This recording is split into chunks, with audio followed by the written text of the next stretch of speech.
நாமத்திற்கு ஸ்தோத்திரம் உண்டாவதாக. இன்றைய ஜீவ வார்த்தை நிகழ்ச்சியை கேட்டுக்கொண்டிருக்கும் அனைவரையும் கர்த்தருடைய பரிசுத்த நாமத்தினால் வாழ்த்துகிறேன், ஆசீர்வதிக்கிறேன்.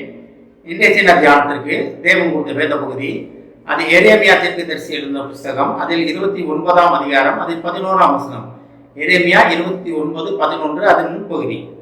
நீங்கள் எதிர்பார்த்திருக்கும் முடிவை உங்களுக்கு கொடுக்கும்படிக்கு நான் உங்கள் பேரில் நினைத்திருக்கிற நினைவுகளை அறிவேன் என்று கர்த்தர் சொல்லுகிறார்.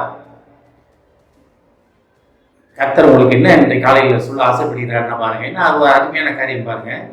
உங்கள் நினைவுகள், நீங்கள் எதிர்பார்த்திருக்கும் காரியங்கள், நீங்கள் எதிர்பார்த்திருக்கும் காரியங்களை கர்த்தர் தருவேன், அதை நான் அறிந்திருக்கிறேன். உங்கள் மேல் நான் வைத்திருக்கிற நினைவுகளை நான் அறிந்திருக்கிறேன், நினைத்திருக்கிறேன் என்று கர்த்தர் உங்களுக்கு அழகாக ஒரு காரியத்தை சொல்றாரு பாருங்க. நம்ம வாழ்க்கையில அநேக காரியங்கள் எதிர்பார்க்கிறோம். நம்ம ஊழியக்காரங்கன்னா ஊழியத்தில் இன்னும் வல்லமை வேணும் ஆண்டவரே, இன்னும் வல்லமை வேணும் ஆண்டவரே, இன்னும் வல்லமை வேணும் ஆண்டவரே, புது வார்த்தை வெளிப்பட வேண்டும் ஆண்டவரே, தீர்க்கதரிசனமா சொல்லணும் ஆண்டவரே, நோய்கள் குணமாக வேண்டும் ஆண்டவரே. ஊழியக்காரங்களோட நினைவுகளாக இருக்கும். ஒரு சாதாரண ஒரு குடும்பத்தின் நினைவு எப்படி இருக்கும்? எனக்கு நல்ல ஒரு மனைவி கிடைக்க வேண்டும், நல்ல ஒரு கணவன் கிடைக்க வேண்டும், இல்லை என் பிள்ளைக்கு ஒரு நல்ல மணமகள் வேண்டும், நல்ல மருமகன் வேண்டும், ஒரு குடும்பத்துக்கு எனக்கு தேவையான ஒரு சொந்த வீடு ஒன்று வேண்டும். சொந்த வீடு வச்சுருக்கவங்களுக்கு அடுத்து என்ன இருக்கும்? ஒரு கார் இருந்தால் நல்லா இருக்குமே அப்படின்னு இருக்கும். வியாபாரம் பண்ணுறவங்களுக்கு என்ன இருக்கும்? ஆண்டவரே இன்னும் வியாபாரம் தான் நல்லபடியாக நடக்கணும் ஆண்டவரே அப்படின்னு இருக்கும். ஒரு நோய் வாய்ப்பட்டிருக்கவங்களுக்கு எப்படி இருக்கும்? நான் நோய்வாயிலிருந்து, இந்த நோய்பட்ட காரியத்திலிருந்து நான் வெளியே வரும் ஆண்டவரே, இந்த நோய்களை என்னை விட்டு போகணும் ஆண்டவரே. சுகர் பிரச்சனை, டயபெட்டிக், இதெல்லாம் அவங்களுக்கு நிறைய இருக்குது. இதில் பார்த்தீங்கன்னா கிட்னி அஃபெக்ட் ஆகுது, ஸ்டோன்ஸ் இருக்குது, உடம்புல நிறைய பிரச்சனைகள் இருக்கவங்க இருக்காங்க, ஹார்ட் பிரச்சனை இருக்குது. இவங்கெல்லாம் என்ன நினைப்பாங்க? இதுலேருந்து நான் விடுதலை பெற வேண்டும் ஆண்டவரேன்ட்டு தேவன்கிட்ட வேண்டிக் கொண்டே இருப்பாங்க, தேவன்கிட்ட கேட்டுக்கொண்டே இருப்பாங்க. நம்ம எதிர்பார்ப்பு அதை நோக்கி தான் நம்ம ஜோம் பண்ணிகிட்டு இருக்கோம். நம்ம தேவையை நோக்கி ஜோம் பண்ணுறது தான் அநேக நேரம். அடுத்தவங்களுக்காக ஜோம் பண்ணுறது ஒரு 10%, நம்ம தேவைக்கு ஜோம் பண்ணுறது 90% இருக்கும்.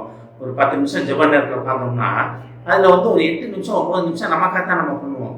ஆண்டவர் எனக்காக, என் குடும்பத்துக்காக, என் தொழிலுக்காக, என் வேலைக்காக, என் உடலுக்காக, என் பிள்ளை குட்டிகள், சொந்த பந்தம், அக்கா தம்பி, அண்ணன் தம்பி, இவங்களுக்காக தான் முதல் ஜோம் பண்ணுவோம். அடுத்து 1 நிமிஷத்துக்கு தான் அடுத்தவங்களுக்காக நம்ம பண்ணுவோம். கூட பிறந்தவங்களுக்காக அந்த மாதிரி பண்ணுறதுனா அடுத்தவங்களுக்கு கொஞ்சம் நேரம் தான் பண்ணுவோம். அது அப்போ தேவன் என்ன அழகாக சொல்கிறாரு பாருங்க, நீங்கள் எதிர்பார்த்திருக்கும் முடிவை உங்களுக்கு கொடுக்கும்படிக்கு நான் உங்கள் பேரில் நினைத்திருக்கிற நினைவுகளை அறிவேன் என்று கர்த்தர் சொல்கிறார். நினைவுகளை அறிவேன் என்று கர்த்தர் சொல்கிறார்னா அது எப்படி கர்த்தர் தன்னைக்குள்ளே சொல்றாரு?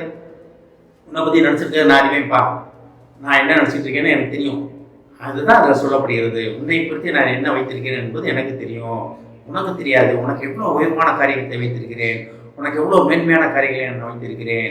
நீ வாழ்க்கையில் எந்த அளவுக்கு நான் உயர்த்தணும்னு ஆசைப்படுறேன். உன்னைய உலகத்துக்கு ஒளியாக, உலகத்துக்கு உப்பாக, நீ உலகத்துக்கே கலங்கரை விளக்கமாக, மலை மேல் உள்ள பட்டணமாக இருக்க போகிற. நீ வேலை பார்க்குற இடத்துல எழுப்பி பிரகாசிக்க போகிற, நோய்வாய் இல்லாமல் இருக்க போகிற. காலேஜ் சொன்னது போல் 80 வயசில் காலேஜ் சொல்கிறார், 40 வயசில் அந்த பலன் எனக்கு இன்னும் இருக்குது அப்படின்னு. அதே போல் வயதானவங்களுக்கு அந்த பலனை நான் திருப்பி தருவேன். எழுந்து போன பட்டு பூச்சிகள் அளித்த விளைச்சலின் காரியத்தை நான் திரும்ப தருவேன். அப்போ வாழ்க்கையில் எது எதெல்லாம் நம்ம இழந்தோம்னு நினைக்கிறோமோ அதெல்லாம் திரும்பி பெறும் காலம் இது, மாதம் இது. ஆனால் தான் உங்களுக்காக நான் வைத்திருக்க காரியங்கள் என்ன என்று எனக்கு தெரியும், நான் மறக்கவில்லை, அதை நான் மறந்து விடவில்லை என்றுதான் நினைவுகளை கர்த்தர் அறிவேன் என்று கர்த்தர் சொல்கிறார். அப்போ கர்த்தர் வந்து எதையுமே மறக்கலை.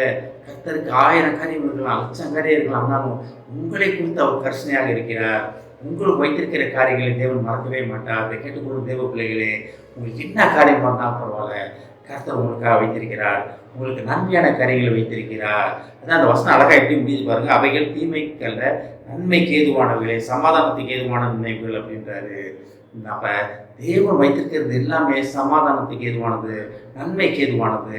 இந்த வசனத்தை நான் படிக்கிறேன் பாருங்க. நீங்கள் எதிர்பார்த்திருக்கும் முடிவை உங்களுக்கு கொடுக்கும்படி நான் உங்கள் பேரில் நிர்ணயித்திருக்கிற நினைவுகளை அறிவேன் என்று கர்த்தர் சொல்கிறார். அப்போ நீங்கள் எதிர்பார்த்திருக்கிற முடிவை கொடுக்கும்படி கர்த்தர் நினைத்திருக்கிறார். கர்த்தர் அதுக்காக ஆயத்தம் பண்ணி வைத்திருக்கிறார். அந்த நினைவுகள் நான் என்ன வச்சிருக்கிறேன் என்றதை எனக்கு மட்டும் தெரியும். நான் அதை மறக்கலப்பா. உங்களுக்கு வைத்திருக்கிற நன்மையான காரியங்களை, உங்களுக்கு வைத்திருக்கிற மகிமையான காரியங்களை நான் மறக்கவில்லை என்று கர்த்தர் என்று உங்களுக்கு வாக்கு கொடுக்கிறார். வாக்களித்த உண்மை உள்ளவர். ஆமென். ஜெபிப்போம். எங்களை அதிகமான அட்மிட் பண்ண பிதாவே, நீங்கள் எதிர்பார்த்திருக்கும் முடிவை நான் உங்களுக்கு தரும்படி உங்கள் பேரில் வைத்திருக்கிற நினைவுகளை கர்த்தர் நான் அறிவேன் என்று கர்த்தர் உங்களிடத்தில் சொல்வதற்காக நன்றி, நன்றி, நன்றி, நன்றி ஆண்டவரே. கர்த்தர் உங்களுக்காக அநேக காரியங்களை வைத்திருப்பதற்காக கர்த்தருக்கு தேவனுக்கு நன்றி சொல்லும்படியாக நாம் ஆயத்தமாவோம். அந்த காரியங்களை பெற்றுக்கொள்வதற்கு தேவ சமூகத்தில் இன்னும் அமர்ந்திருந்து அதை பெற்றுக்கொள்வதற்காக கர்த்தர் உங்களை அழைக்கிறார். அழைத்து உண்மை உள்ளவர். இதை கேட்டுக்கொண்டு ஒவ்வொருவரையும் ஆசீர்வதிக்கிறோமாப்பா. ஒவ்வொரு குடும்பத்தையும் ஆசீர்வதிக்க மாட்டோம். குடும்பத்தில் உள்ள வேலை பார்ப்பவர்களை முன்னேற்ற தெரியுமாப்பா. அவர்கள் சமாதானமுடன் வேலைக்கு சென்று திரும்பி வர உதவி செய்ய மாட்டோம். குடும்பத்தில் வாடகைக்கு இருப்பவருடைய முருகத்தை தருகிறோமாப்பா. கூடிய சீக்கிரத்தில் அவர்கள் சொந்த வீடு தருவேன் என்பதற்காக நன்றி ஆண்டவரே. ஏஸ்தாவே நீர் சொல்ல சொல்கிறீர் ஆண்டவரே. அதை கேட்டுக்கொண்டு போவர் சிலர் நாங்கள் இன்னும் வாடகை வீட்டில் இருக்கிறோமே என்று உம்மிடத்தில் நின்று கொண்டிருப்பதை அறிவீராகவே. அவர்களுக்கு நான் இந்த வருடத்துக்குள்ளாக ஒரு காரியத்தை தருவேன் என்று சொல்ல சொல்கிறேன் ஆண்டவரே. ஏஸ்தாவே அதை அவர்கள் கேட்டு பெற்றுக்கொள்ள உதவி செய்வோம்ப்பா. குடும்பத்தில் ஒவ்வொருவரையும் ஆசீர்வதிக்கிறோம். இயேசுவின் மூலமாக கேட்கிறேன் நல்ல பிதாவே. ஆமென். கர்த்தர் உங்களை ஆசீர்வதிப்பாராக.